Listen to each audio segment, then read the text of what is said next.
बिस्मिल्लाह, अल्लाह के नाम से स्टार्ट करते हैं जी। पहला क्वेश्चन डॉक्टर गुफ्ता हमारा आया है, ये what are the risk factors for addiction? जी प्लीज, व्हाट आर द जी रिस्क? मैं बिस्मिल्लाह से स्टार्ट करती हूँ, अल्लाह के नाम से शुरू करती हूँ जो बहुत रहमान और रहीम है।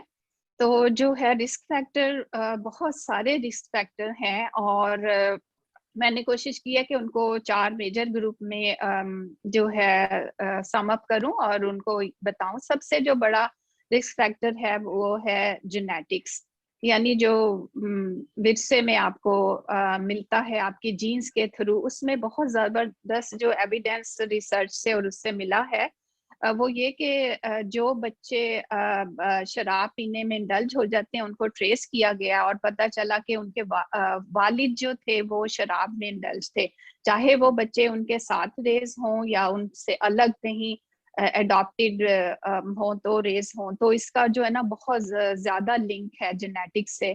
तो जीन्स के थ्रू आप में ये आ सकता है ये बीमारी। इसके अलावा जो है वो मेंटल और मेडिकल प्रॉब्लम्स एक बहुत बड़ी वजह बन सकती है, रिस्क फैक्टर है। मेंटल इलनेस में बहुत सारी बीमारियां हैं, डिप्रेशन है, एंजाइटी है, ऑब्सेसिव कंपल्सिव डिसऑर्डर है, पोस्ट ट्रॉमेटिक स्ट्रेस डिसऑर्डर है, स्किज़ोफ्रेनिया है, बाइपोलर डिसऑर्डर है। बहुत सारे डिफरेंट तरह के मेडिकल मेंटल इलनेसेस जो हैं वो आपका रिस्क फैक्टर बन सकते हैं कि आप शराब या और तरह के नशे में जो है वो इंडल्ज हो जाएं। उसके अलावा उम्र बहुत इम्पोर्टेंट है, क्योंकि ज़्यादातर जो लोग ड्रग या नशा स्टार्ट करते हैं वो यूजली 18 से 25 साल की उम्र में ज़्यादातर स्टार्ट करते हैं। लेकिन इसका ये मतलब नहीं है कि वो इससे अलावा किसी एज में नहीं कर सकते, उसके बाद भी लेटर एज में भी ये सब कुछ हो सकता है। एक और जो सबसे ज्यादा वाइड रेंज का रिस्क फैक्टर है वो एनवायरमेंटल या माहौल का जो है कहना चाहिए रिस्क फैक्टर है। उसमें उसका सबसे बड़ा जो मेन पॉइंट है वो ये है कि पीयर प्रेशर, जिसका मतलब है कि दोस्तों के दबाव से। इसी वजह से जब बच्चे जो हैं वो कॉलेज या यूनिवर्सिटीज में जाते हैं और उनको वहाँ पे नए दोस्त मिलते हैं और जो है उनको नई दोस्तों में नई सोसाइटी में फिट होना होता है, तो उस वक्त ये जो है बहुत ज्यादा बढ़ जाता है, क्योंकि दोस्त प्रेशर करते हैं कि चलो टेस्ट कर लो, एक दफा ट्राई कर लो। और कई दफा बस एक दफा ट्राई करने से ही आपको वो मजा मिलता है कि आप उस पे हुकअप हो जाते हैं। दूसरा, उसी वक्त आपकी जो वालिदैन की सरपरस्ती होती है और जो उनकी निगहदाश्त होती है वो लॉस्ट हो जाती है उस वक्त। तो जो है आप बिल्कुल फ्री होते हैं, अपनी मर्जी से आप चीजें कर सकते हैं। और इसके अलावा जो है नशा अगर रेडीली अवेलेबल हो तो भी एक बहुत बड़ी वजह है कि वो आपको आप उसमें इंडल्ज हो सकते हैं। और कुछ जो नशे हैं वो बिल्कुल फ्रीली अवेलेबल हैं पाकिस्तान में और वर्ल्ड वाइड। दूसरा जो है वालिदैन की इन्वॉल्वमेंट ना होना परवरिश में, और कई दफा बाप जो हैं वो दूर मतलब अपने जॉब के सिलसिले में गए होते हैं, घर पे कोई ज्यादा नहीं होते हैं जो निगहदाश्त कर सकें, तो ये भी एक बहुत बड़ी वजह हो सकती है।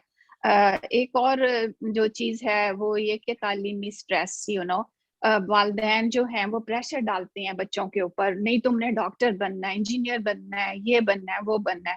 बच्चों की अपनी ख्वाहिशात होती हैं, उनका अपना दिल होता है कि वो ये बनेंगे और ये बनना चाहते हैं और उसमें वो बहुत सक्सेसफुल भी हो सकती हैं। तो वो जो प्रेशर होता है, या बहन भाइयों में आपस में प्रेशर करवाना कि वो इसने तो ये तो डॉक्टर बन गया और ये जो है नहीं बना, इस तरह का जो प्रेशर डालते हैं वालिदैन या फैमिली वाले, वो भी आपको जो है गलत चीजों की तरफ, जिसमें आपको सुकून या इत्मीनान मिलेगा, उसकी तरफ आप इंडल्ज हो जाते हैं।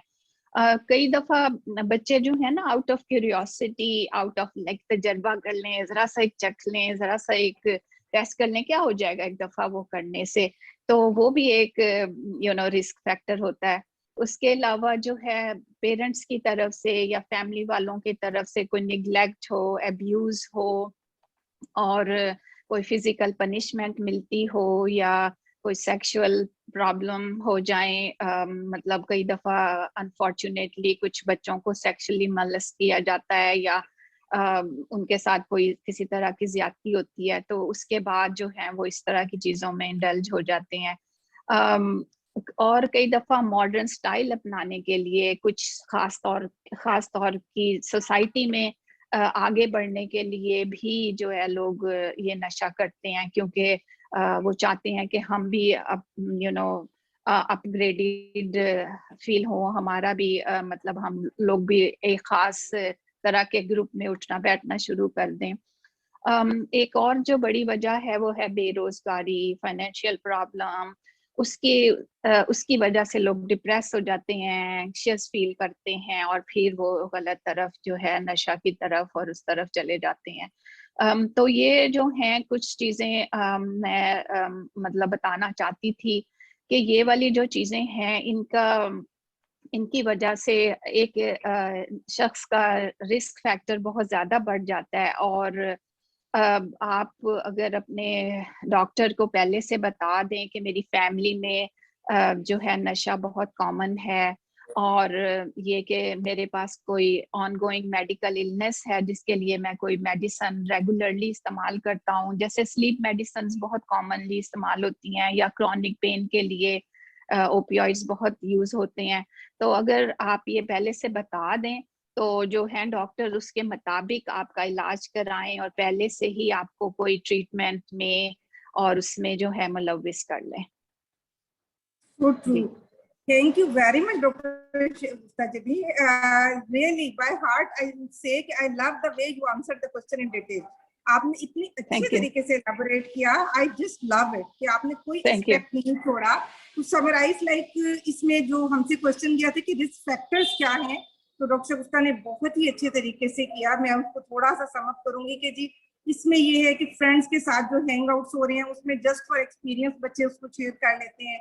पेरेंट्स की तरफ से जो उन्हें नेग्लिजेंस हो जाती है कि हम उनको बहुत ज्यादा अच्छा देख नहीं रहे हैं या हम बिजी हैं या उन्हें कोई स्पेस इस तरह की मिल गई, या फिर ये भी हो सकता है कि एक अनहेल्दी कंपटीशन, एक हेल्दी कंपटीशन होते है, एक अनहेल्दी है कि एक रेस में हम बच्चे को डाल दें कि तुम्हारा 98% से 99 और 99 से 100% रिजल्ट हमें चाहिए और आपका प्रोफेशन बाय चॉइस नहीं बाय फोर्स होगा बाय पेरेंट्स। ये एक चीज बच्चों में बहुत ज्यादा उनकी मेंटल हेल्थ को डिटेरियोरेट करती है। तो ये सब चीजें हैं और बाजू का अवेलेबिलिटी ये जो है नशे की चीजें या याद है इनकी, ये सब चीजें मिल मिला के आजकल एडिक्शन की साइड पे बहुत लेके जा रही हैं।